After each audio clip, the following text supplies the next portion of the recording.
This is a video on how to bend long steel by welding on it and by heating it. And my brother-in-law, Rex Vaughn, here is an expert at this because of his background in railcar building.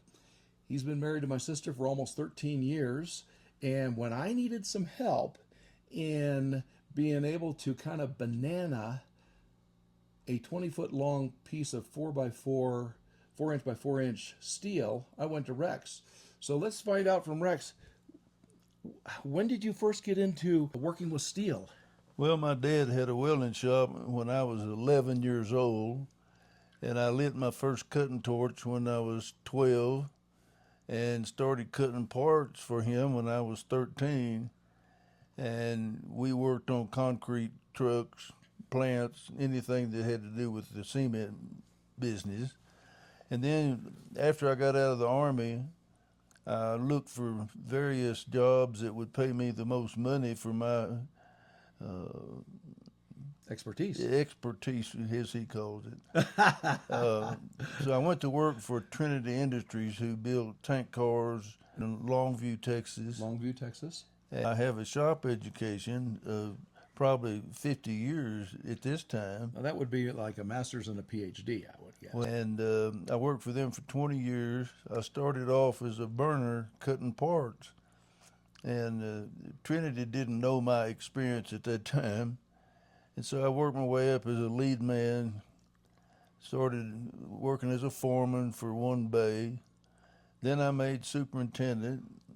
And then later on I went to plant management and working on special projects.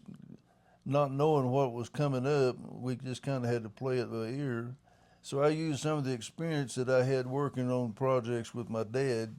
And so when Joel come to me wanting to know how to make this beam do what he wanted it to, he wanted to use some angle and some flat bar, and he wanted to weld this thing together.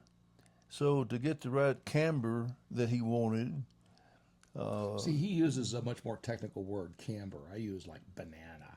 All right, so this is why Rex is the man on this. Go ahead. Well, I learned it from experience. I don't have a college education. Well, I'd hope so. But anyway, I showed Joel how to lay this out and skip weld it, where you had more heat on one side than you did the other, but you had to do it simultaneously. You'd weld a little bit on one side and a whole lot on the other side, and you skipped up and down that rotation throughout the whole setup. And you can check it, you can lay it out how you want the cambering to be in a circle. You lay that circle out and draw it till it meets that circle and then quit. It's just that simple. And as you do that for 3 or 4 feet, you get the right distance and the right heat on each side, then it will camber to what you want. And then when you get to the other end, you quit.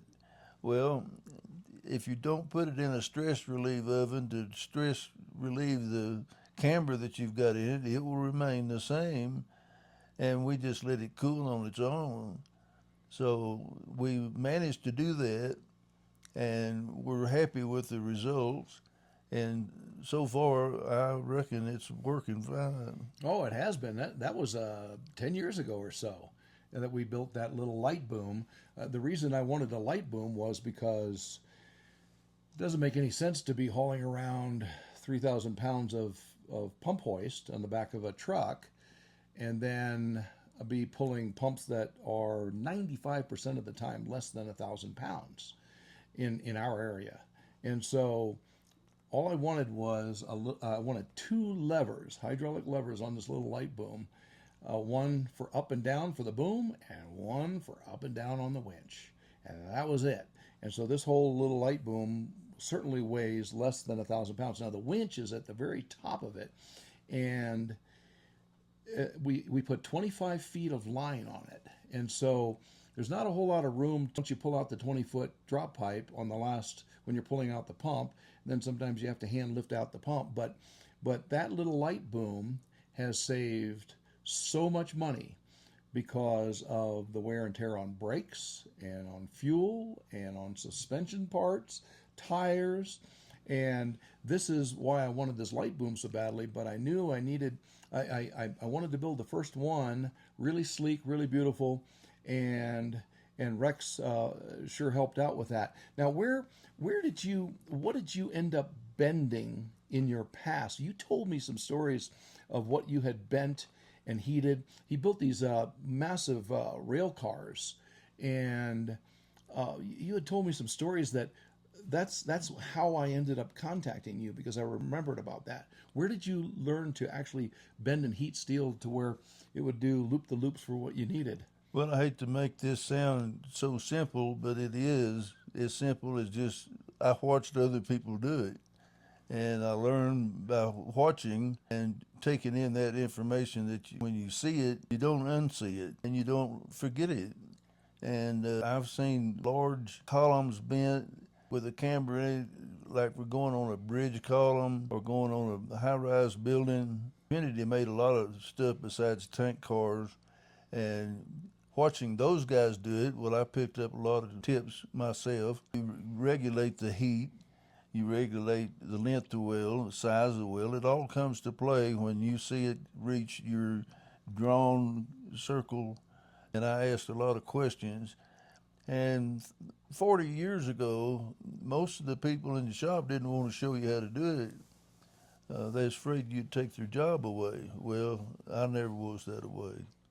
So I learned a whole lot by just observing how others done it. So Rex, let's say that this is a 20-foot long piece of steel, and you put an 8-inch weld coming right here. You put another 8-inch weld right here. Which way is the steel going to bend? It'll bend toward the heat. It'll bend like this, right? Yeah. And so then when we did welds here and then here, you had to stagger those welds, right? Right. And it's really, I guess, engineers, one that's got a stamp, that is, could tell you how long to weld it on each side to make it do what you want to do. But I think it's more of an experimental test when you start. Once you get it doing what you want, stop, move forward, and try it again. Once you get a little ways, if you see it's bending too much, you automatically cut the heat down and stop what you're doing and reevaluate how you want to lay it out. And that's the only way I know how to do it. Beautiful, beautiful. So Rex, this is what he just said was he was working with guys who didn't want to give up their secrets of what they did in the shop. And this Waterwall guys group that we're on, we're sharing our secrets every day.